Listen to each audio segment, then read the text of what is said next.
Minggu lalu IHSG kembali mencetak rekor barunya. Tanpa terasa di sepanjang tahun ini IHSG sudah mencetak kenaikan 21,93%. Bagaimana peluang pasar saham di beberapa minggu terakhir tahun ini? Apakah masih akan ada peluang naik window dressing? Bagaimana dengan keadaan di 2026 untuk pasar saham dan obligasi? Berikut ini analisis dan tips dari Farash Farif, Chief Investment Officer BNI Asset Management.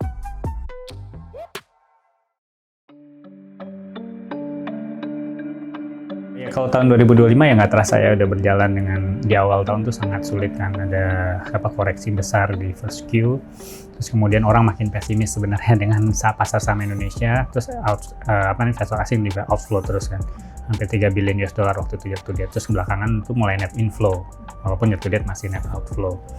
Terus juga nggak terasa tiba-tiba performa IHSG tuh sebenarnya sangat baik, double digit itu, plus dividen yang dibagikan mid double digit, jadi sangat baik sebenarnya, kinerja tahun ini sangat baik. Cuman memang ada divergen ya, yang mendorong perkenaikan indeks tuh mungkin istilahnya bukan mainstream big cap stock gitu, malah mungkin yang sektor energi, sektor tambang, sektor metal mining, terus kemudian yang conglomerate stocks malah yang dia driver utamanya. Kemudian mainstream big stock seperti banks, yang gede-gede lagi telecoms, consumers, terus kemudian otomotif itu juga mixed performance gitu, dan beberapa malah laggards gitu dibandingkan IHSG-nya. Nah, di akhir tahun sepertinya ada peluang justru yang kayak gitu tadi, yang mainstream big stock yang masih ketinggalan karena tadi ya mungkin mengejar performance, seseorang udah mulai lihat outlook-nya 2026, ada kemungkinan bahkan mereka mungkin bisa catching up gitu dengan IHSG-nya, dan nanti mungkin mendorong kenaikan IHSG lebih lanjut. Nah, itu kurang lebih yang kita harapkan ya. Nah, belakangan sih udah mulai sih kelihatan sektor-sektor consumer mulai di-push lagi, mulai ada sentimen positif karena orang melihat PMI Indonesia kan udah hampir 4 bulan di atas 50 terus. Terus kemudian consumer sentimen indeksnya juga improving. Liquidity di perbankan improving. Terus kemudian program-program pemerintah yang social assistance itu dirasakan di beberapa consumer goods sama retailers mulai Oktober tuh berasa daya beli ini mulai agak membaik sedikit demi sedikit, walaupun belum bisa dibilang pulih. Nah, saya rasa faktor-faktor ini yang bisa mendorong di 2-3 minggu terakhir di Desember ini untuk yang mainstream big cap stock ini bisa mulai mengejar gitu ketertinggalan harganya dibandingkan IHSG.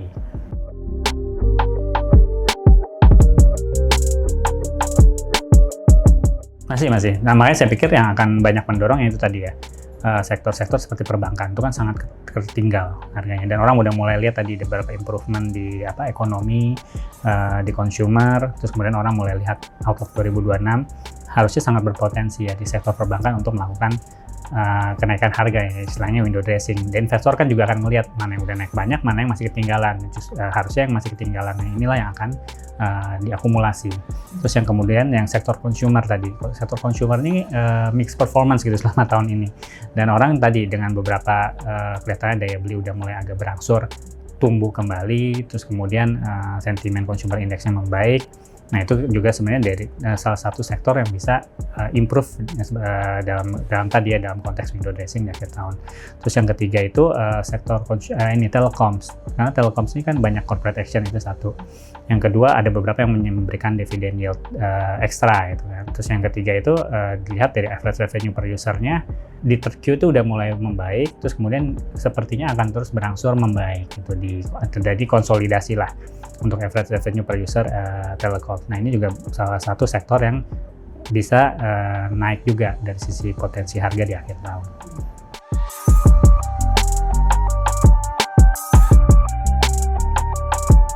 Ya, kalau global dulu trennya sepertinya melanjutkan monetary easing gitu kan. Jadi tren suku bunga turun itu sepertinya akan berlanjut, terutama di Amerika.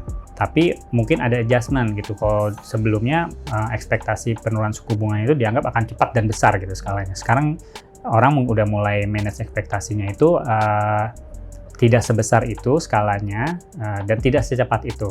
Karena ternyata tingkat inflasi seperti di Amerika tuh nggak turun banyak. Terus kemudian negara maju seperti di Eropa itu dia malah lagi banyak government spending yang mendorong yieldnya tuh sebenarnya nggak bisa turun banyak juga. Jadi untuk memotong tingkat suku bunga lebih sulit. Terus yang ketiga adalah seperti Jepang, dia punya program sendiri. Justru dia mau emang programnya naikin tingkat suku bunga secara umum. Nah, tapi rasanya konsensusnya masih tren menurun, bukan berbalik naik gitu. Seandainya pun tidak turun, stay. Nah, itu nanti rasanya environment ke depan tuh seperti itu di 2026. Nah, di domestik sendiri juga kurang lebih sama. Tapi memang BI juga sama, nggak bisa terlalu cepat, skalanya juga nggak bisa terlalu besar. Karena dia lihat selisih antara BI rate dengan US Fed Fund rate-nya ini nggak banyak gitu.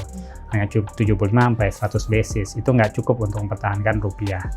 Nah, jadi rasanya dia amunisi untuk head of the cycle dari US tuh udah nggak ada roomnya. Jadi mungkin dia akan lihat dulu kalau US cut 25, mungkin dia akan sama, paling banter sama gitu kan. Nah, tapi itu juga sama, tetap provided currency-nya stabil lah paling nggak. Mungkin nggak perlu menguat tapi stabil.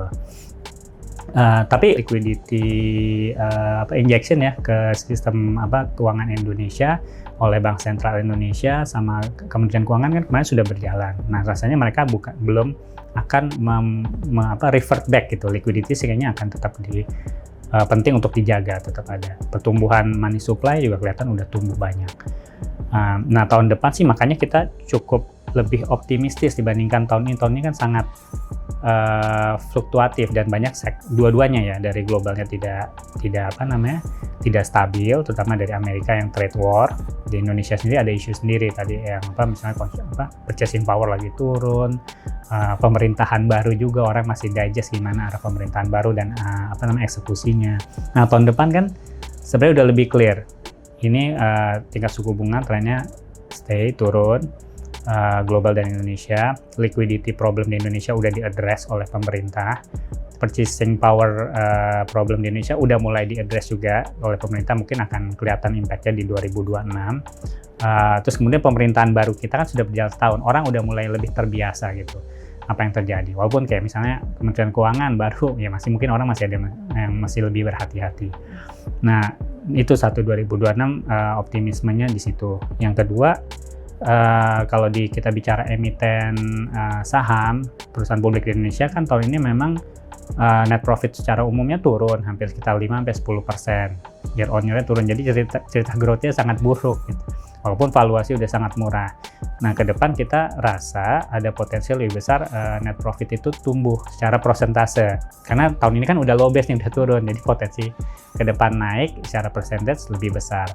Tapi optiknya jadi bagus gitu buat investor. Net profit kembali tumbuh. Valuasi banyak yang belum mahal. Nah, makanya potensinya kita merasa kalau stock market berpotensi memberikan return yang paling tidak sama baik dengan tahun ini atau lebih baik, terutama untuk yang big caps mainstream stocknya. Sebaliknya kalau pasar obligasi, yield tahun 2025 ini mulai dengan sangat tinggi, 7% ke atas gitu kan. Nah, di akhir tahun ini mungkin hanya sekitar 6%. Jadi mungkin performance kinerja obligasi atau fixed income fund ini akan lebih normalized. Kita merasa masih tetap positive return, tapi akan lebih normalized. Kalau tahun ini kan banyak sekali capital gain. Jadi beberapa fund itu untuk fixed income double digit performance-nya. Udah kayak saham gitu kan. Karena capital gain-nya banyak banget gitu. Tahun depan masih ada, tapi udah lebih limited menurut kita. Dan bisa aja tahun 2026 berpotensi ya saham akan kembali mengungguli obligasi. Karena kita lihat dividen yield saham juga masih tinggi, masih 5%-an.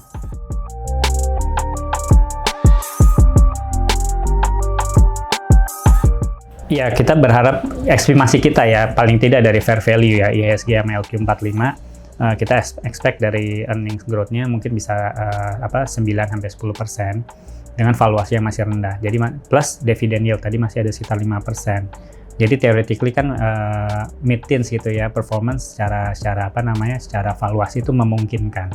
Saya mulai dari yang paling terpukul gitu tahun ini, kembali tadi ke perbankan.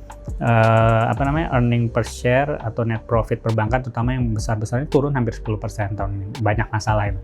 Loan demand relatif sangat rendah. Terus kemudian liquidity di awalnya juga rendah, purchasing power rendah, PMI rendah gitu. Nah, ini kan mulai berbalik kelihatan nih di belakang. Tapi belum fully reflect gitu. Mungkin kita berharap refleksinya banyak di tahun depan.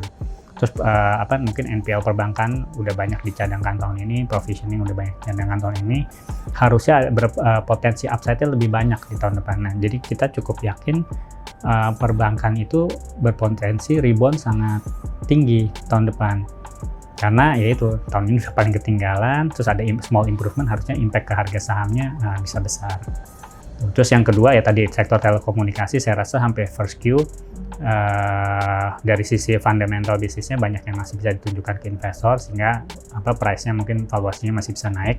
Terus kemudian mereka masih ada cerita jangka panjang berbagai macam corporate action yang dia mau lakukan. Dia mau divestasi aset, mau dikonsolidasi terus kemudian divestasi. Nah, itu banyak unlocking value yang kita expect bisa terjadi. Sektor ketiga yang kita cukup optimis juga, consumer. Karena beberapa consumer stock ini seharusnya dia akan mendapatkan manfaat dari purchasing power yang membaik dari bansos pemerintah dan lain sebagainya.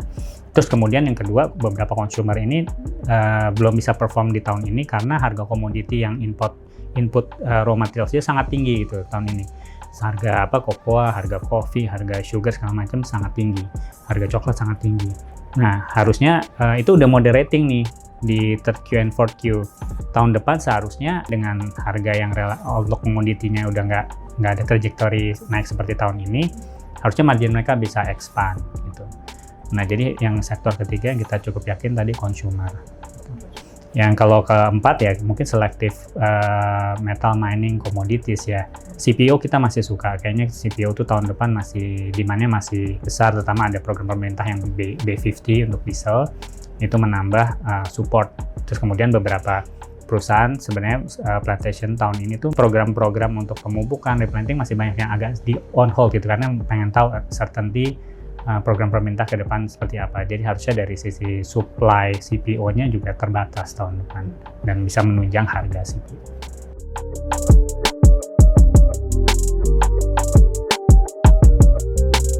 Ya, kalau tahun 2025 obligasi yang performance-nya sangat baik itu sebenarnya yang short duration tuh. Jadi yang durasinya 3 tahun ke bawah. Karena pas awal tahun memang kurva imbal hasilnya nggak normal, yang pendek tuh tinggi sekali. 1 tahun tuh bisa 7% di awal tahun. Nah, makanya dia yang capital gain-nya paling banyak tahun ini. Nah, sebenarnya udah mulai di kuartal 4 ya. Itu obligasi yang durasi panjang tuh mulai ngejar kinerjanya. Nah, kita lihat tahun depan tuh dengan tadi yield udah mulai normal, seharusnya yang obligasi dengan durasi panjang yang 6-7 tahun itu bisa memiliki kinerja lebih baik dari yang durasi pendek gitu. Nah, karena yield secara umum juga udah lebih rendah, kita juga suggest untuk mulai menambah kombinasi dengan obligasi korporasi yang panjang gitu kalau di fund.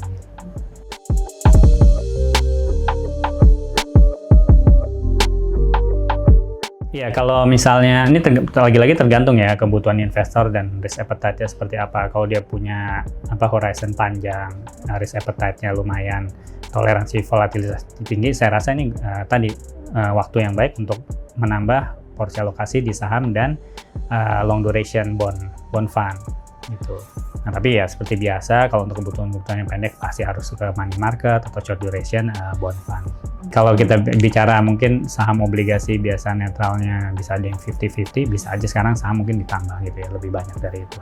Iya, saya merasa potensinya lebih besar. Tapi memang waktunya ini yang kita nggak bisa tahu kan kapan dia bisa mewujudkan performance-nya. Keputusan bisnis terbaik datang dari data, bukan tebakan. Mudah berlangganan Business Insight dengan subscribe with Google.